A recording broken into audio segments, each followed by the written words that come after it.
We use the Joker for a myriad of tasks. It gets used more on the organic side than on the commercial side, and mainly just because we try and do as little tillage as we can on the commercial side.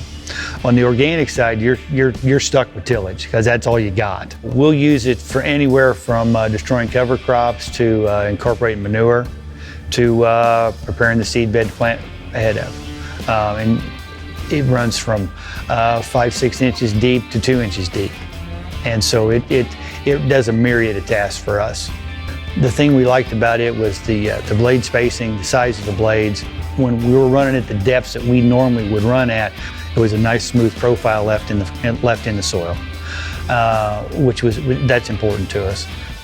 I like the openness in the firming wheels because it allows dirt to get in there, and then you see that boiling action and you get less clods when you're all said and done.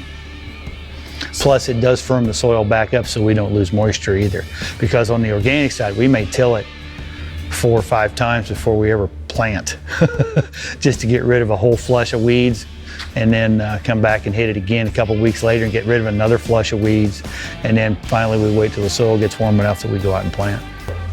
On that last pass I like to till shallower than I'm actually planting because I like to plant into a firm seed bed. And so you can shallow that Joker up to 1.5 to 2 inches, and it follows the contours of the ground well. The boiling action with the blades just throwing the dirt everywhere, and then the packing wheels coming along and packing it down, and smashing clods at the same time. It does an excellent job of preparing a seed bed. There's times that we'll frost seed clover into our wheat, and then that clover will overwinter, and it'll grow all winter long, and then we'll have to kill it in the spring. Well, that clover may be up to 18 inches tall by the time we get around to destroying it, depending on how the spring goes. And so you're talking about running 5-6 inches deep to destroy clover. And it's the only tool that we've found that you can pretty well get about a 90 or 95% kill on clover with one pass. It saves us mainly time in having to make extra passes to get the same job done. That's where it's really saved time.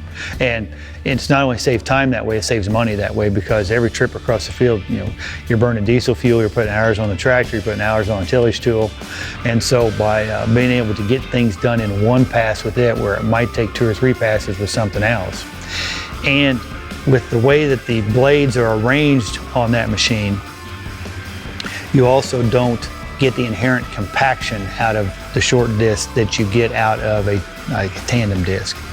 And so we're not adding compaction to the field at the time, because you get an explosion of that soil up out of the ground, and you don't get the backside of that blade causing compaction at the same time. The main thing it has made us more timely, and it saved us time and saved us money.